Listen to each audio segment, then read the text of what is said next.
hundreds of Barrie residents participated in the End Homelessness March. The march started at Spirit Catcher and concluded near the Heart Barrie sign. After the rally, Christine Nayler of Ryan's Hope urged all levels of government to establish a national encampment response plan. Nayler criticized the practice of illegal encampment evictions, explaining that they worsen the risk faced by encampment residents. In an interview, community leader Michael Speers emphasized that Barrie is grappling with significant issues such as the lack of affordable housing, inadequate shelter spaces, and insufficient mental health services. He questioned the allocation of substantial funds to the police while other essential services are being cut. Following is the coverage of the event and few interviews. Photos of their parents or children. Some of these things are replaceable, but at an expense to organizations such as ours who support encampment residents. Yes, we can replace tents and sleeping bags and clothing, but we cannot return someone's parents' ashes to them, their treasured family photos, or baby clothes that belong to their child. These things are irreplaceable, and the loss of them causes further harm and trauma to someone who is already suffering. When encampments are cleared and displaced, people are displaced from their community and from the support services who now have to search for them. Sometimes when encampments are cleared, people scatter, going their separate ways so as not to draw attention that a larger group would. This puts people in real danger as they have lost their safety network. For those that use drugs, they no longer have an informal supervised consumption site. They are forced to use in isolation without anyone to respond to an overdose or call for help. Forced evictions cause harm, and they cost lives. They are violations of human and legal rights. By continuing with these illegal evictions, our city is opening itself up to the possibility of a lengthy and costly legal battle. I don't know about you, but as a tax-paying resident of this city, I would rather the city invest those dollars in solutions that include safe, rent-geared to income units, supportive housing communities, and accessible housing for the disabled and elderly. And the establishment of a permanent 24/7 warming and cooling center. If our elected leaders will not do the right thing on their own and end illegal encampment evictions, it is up to us as caring, committed citizens to call them out and hold them to account. Together, we can change policy, end stigma, and save lives. Thank you.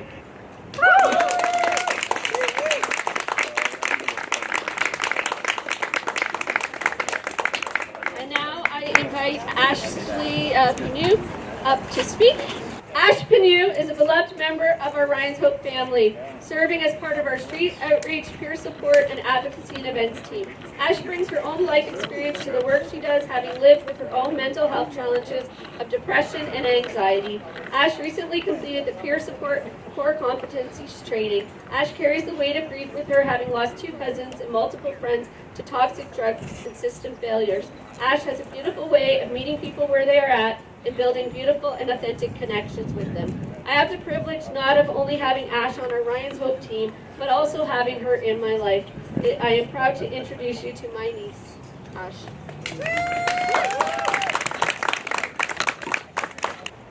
There's a soul that should be here today, and he is, but not in physical form.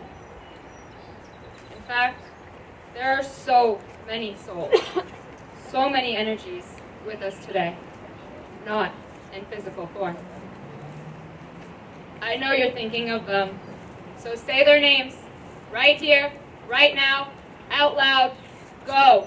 Joshie, Ryan, Joey, Christine, Ethan, Pat, Carolyn, Christopher, Derek. They mattered. They wanted to live. Stigma stole their lives. Silence killed them. We have human rights for a reason, and not standing up with each other and holding our governments accountable is killing people. It's killing us. All human beings born on earth are worthy and deserving of life, meaning we all deserve to have a place to call home. We all deserve to have people to love who love us. We all have the right to life. Point blank, But because of stigma and people refusing to educate themselves, I'm up here having to state this, that we are all deserving of love and support. Stigma is dangerous. It's more than just having an opinion. When you support the mentality, all homeless are drug users and all drug users are dangerous, then you are directly affecting how people are getting help. You are helping leaders hide behind the shield of stigma to justify further harming our most vulnerable. Stigma is everywhere, and it's powerful. So we need to be constantly checking ourselves and actively fighting against it. Challenge it in our everyday lives and in our own minds. Human beings, all of us, have a right to adequate housing. All of us have a right to life. And it's beyond time we support each other. Beyond time we bring back the power of community. We are stronger together.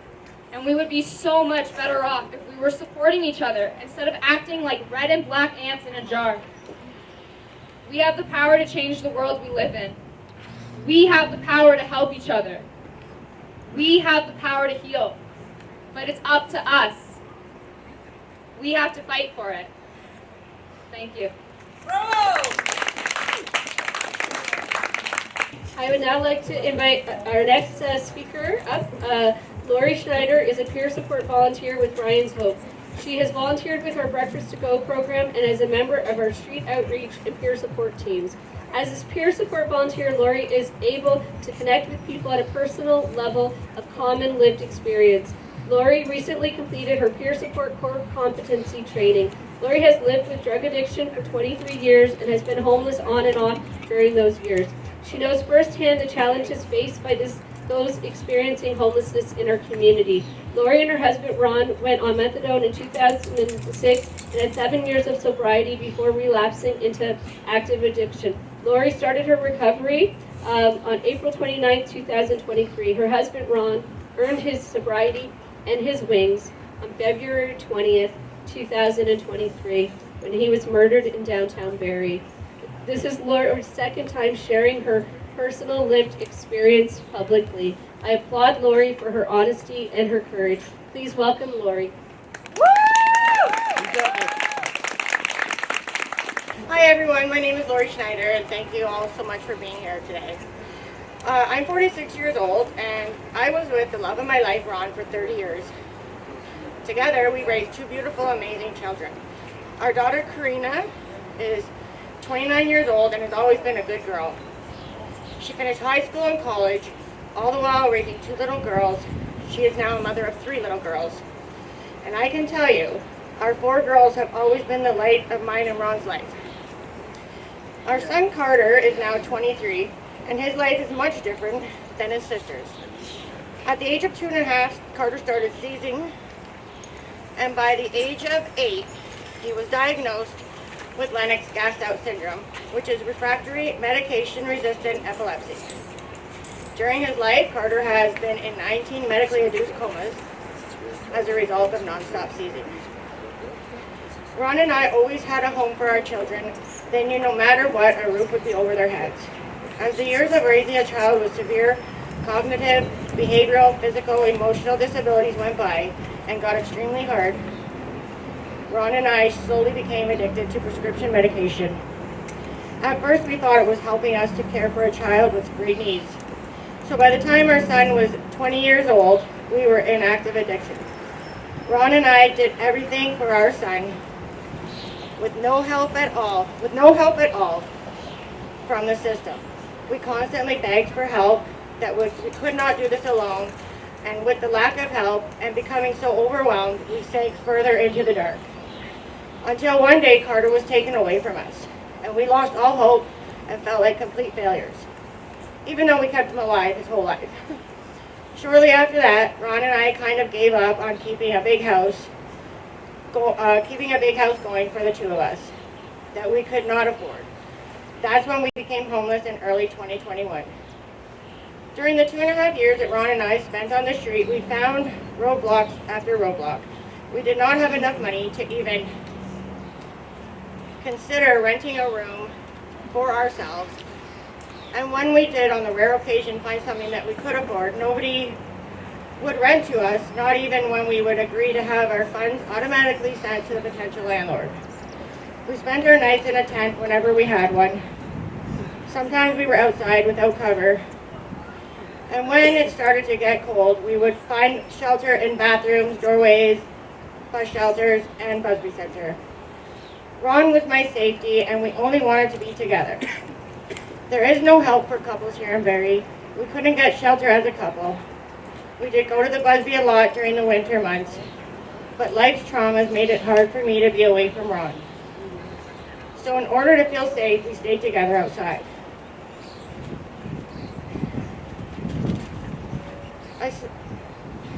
I strongly believe that if Ron and I had have had the chance to get housing together, he would still be alive today. We desperately wanted a room or a place of our own so that we could start our journey to recovery. Unfortunately, that never happened. On February 20th, 2023, Family Day, my husband Ron was murdered downtown Barrie at 8:20 in the morning. If Ron and I could have had the opportunity for sheltering or housing together, we would never have been out on the street so early in the morning. We need housing for our vulnerable members of society, and we need it now before we lose more of our loved ones. Barrie needs to have more for couples so together they can survive. Barrie needs to do better. Please stop the stigma of us and them. Thank you for listening, and I hope together we can make a difference.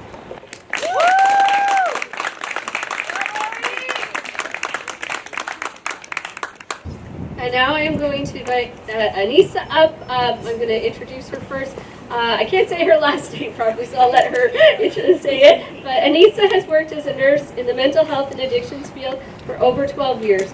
She started her career in the inpatient mental health unit at Michael Speers Hospital, and at the same time as a community mental health nurse for Good Shepherd nonprofit homes. She is currently working as a nurse case manager in the Canadian Mental Health Association. Anissa is passionate about advocating for equality in healthcare and improving mental health and addiction services. She was recruited by the Ontario Health Coalition to start a chapter in Simcoe County. She is currently serving her second year as co-chair of the Simcoe County Healthcare Coalition, which has already run 2 successful educational campaigns about the serious risk privatization poses to equal and fair provision of healthcare services in Ontario.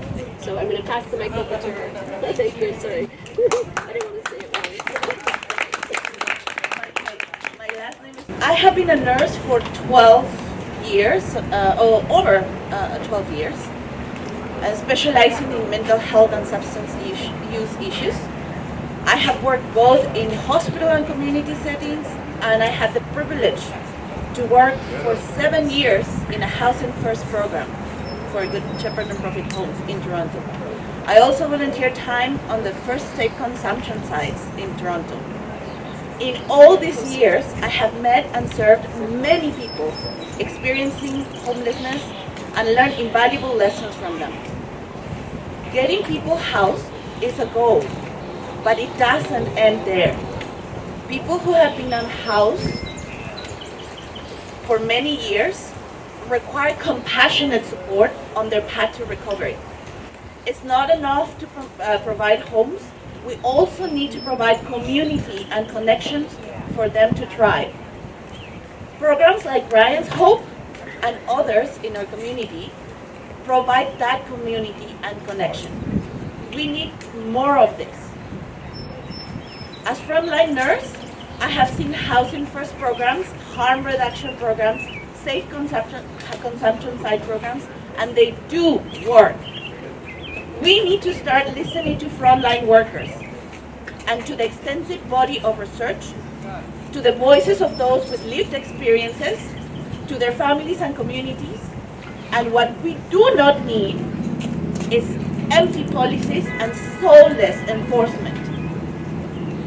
We, the Simcoe County Health Coalition, we declare ourselves unconditional allies on the fight for social justice and equality. We join the calls to all levels of government to protect one of the most important rights, human rights of all, the right to have a home. Thank you. Yeah, obviously today's rally is really important in terms of putting a lot of focus and emphasis on the people who are experiencing homelessness in our community. We've seen politicians, especially the mayor, recently announcing a crackdown on people who might be living rough on our streets. They want more of a police presence. They want the police out there, trying to push them out of our downtown core. But events like this, it reminds people that everyone's a part of our community, whether you are a property owner, a taxpayer, or someone who's living rough on the street. Everyone's a member of our community, and everyone deserves to be respected. And when it comes to downtown safety or community safety here in the downtown core, too many of our politicians believe that more police will equal a safer community, a safer downtown, and that's simply not the case. The evidence shows that adding more police doesn't make places safer. It doesn't reduce crime.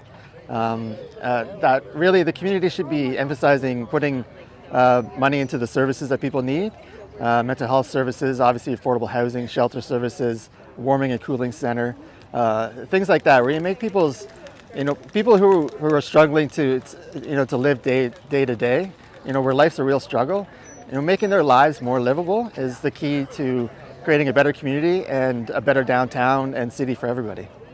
Yeah, and yesterday this is what I asked to mayor, also the police chief, who did not answer, and he'll stay after to be interviewed. At least yesterday's announcement, almost all police officers, like 95%, were white. So I asked him about what are the racialized minority who has been. There are evidences in Canada that unfairly targeted by the police. So that issues haven't been addressed by the mayor or by the police chief.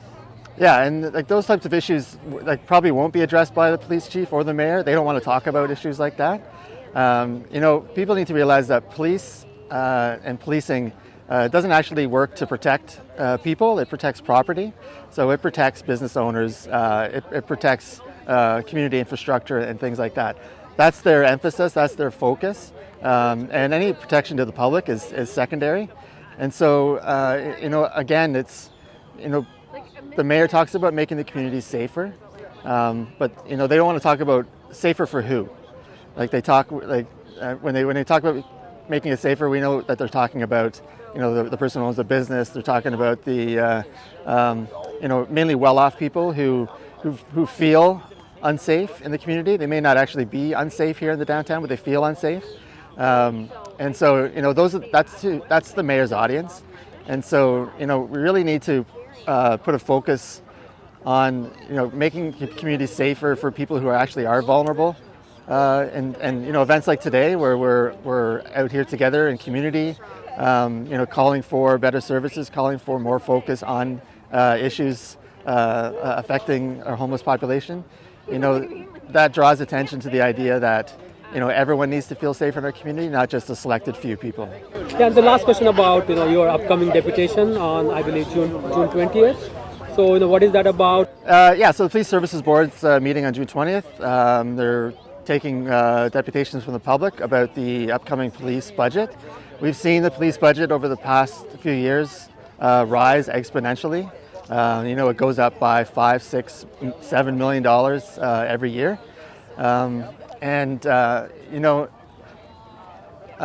For me, my emphasis is on the idea that the police, it's an institution that was founded by racism. It's founded by a hatred of poor people, and that hasn't changed at all. The police protect property. They protect the status quo. They protect a system that exploits people for the benefit of others. And so, when we live in a city where there are a lot of problems that people are facing. We know there's a lack of affordable housing. We know there's a lack of shelter spaces. We know there's a lack of mental health services for people. We know a transit system needs to be better. There's a whole list of things. And when you have so many things in our city that needs to be improved, giving $60+ million a year to the police is unacceptable. And when you have taxpayers who are struggling to pay their bills, to see to see an organization like the police getting these tens of millions of dollars, having more than 200 officers and staff members making over $100,000 on the sunshine list. It's a completely unacceptable system that we're in. And so, I make an attempt every year to kind of call that out and to really try to get the police board to consider, if not reducing the police budget, then at least keeping it where it is and using that extra money towards the services that people actually need, and services that will actually make our community safer and will actually result in true crime prevention. Like the easy answer to people's when there's an idea about community safety, if people are feeling unsafe, the easy answer is to just give the police more money and to have more police officers down on the streets, standing on street corners or going around talking to people. That seems to be the answer that they have. There's been numerous studies and tons of evidence that show that adding more police doesn't actually make the community safer. It actually makes vulnerable people more unsafe, and they're the ones that are being targeted. The whole kind of default opinion that councillors have, that police have, that giving them more money will actually make a better community is just a bunch of bull that's been kind of we've all lived with over the years. We've all been taught that, and so it's important that the community actually kind of stands up and fights back against those types of views, and actually shows that if we want to make our community better, if we want to make it more livable for everybody, that we actually have to start giving these dollars into upstream services so people can actually get the help that they need. And that eventually will end up, reducing crime and making our city safer. So I'm not going to stop talking about it. I'm not going to stop giving my deputations, even if I do face, opposition from councillors or the police. I think there's a lot of people in our community that share my thoughts and my opinions, and I hope there's more people that can kind of come out and kind of stand with us as we kind of fight for these issues that are really, really important. Yeah, just last question. You mentioned about service, more money for other services, and this has come a lot, during this council. There is an attack on the library budget, for example, and there is a library audit going on right now. I don't believe, Mayor yesterday said about accountability and police giving back, couple of some money that they had in their reserve. But there is an audit going on at the library. There is pressure on the library to cut funding, and the city is growing. Mayor accepted that the city is growing, but there is no plan. As I inquired that, adding more library branches. Mm-hmm. But there is definitely a plan, giving additional money to police, as our mayor, recommended, suggested yesterday. So, what is your opinion about, the ongoing library audit versus compared to the accountability when it comes to police? Yeah, it's no surprise to see, to see the mayor and people on council wanting to audit the library, but not audit the police. Our councillors and our mayor, they're very cozy with the police. It's kind of right up their alley in terms of their political support and their political opinions. When you see a police budget so large and very little pushback against the police, and then you see the councillors and our politicians fighting against the library, who's just asking for a very small addition to their budget. It's extremely frustrating because, ask what gives the most back to the community, and it's a service like the library that gives a lot back. We all have fond memories of being at the library as kids, taking our families to the library, and they've really evolved positively. It's not just a place where you go to get books at anymore. It has become a hub for the community. And that's where we need to be spending, our tax dollars. We need to be creating these hubs, these sources of positivity, a place where people can go to get support and to meet and to be together in community, and to see our city continually giving the police more and more money each year is just extremely frustrating. We live in a society, we live in a city that likes to talk about multiculturalism, it likes to talk about diversity, but a lot of times there's no action. we expect people to just assimilate into the way that maybe Barrie's always been, instead of embracing embracing all the cultures that really make our city dynamic and important. And a place like the library can be a place where that happens, where we all come together to celebrate different holidays. But as with a lot of things, politicians like to talk, but sometimes they don't like to actually put that talk into real action to make our community, a home to everybody. And you can link what you're saying, about multiculturalism with events like today with the unhoused. Is that Barrie's supposed to be a community for everyone, regardless of who you are, regardless of where you're from, regardless of how much money you have. And I think our politicians forget that, and they sometimes only want to build a city for a select few. That was the update from the Homelessness March. Check out our website, YouTube, Facebook, Twitter, and Instagram for more news. Thank you for watching.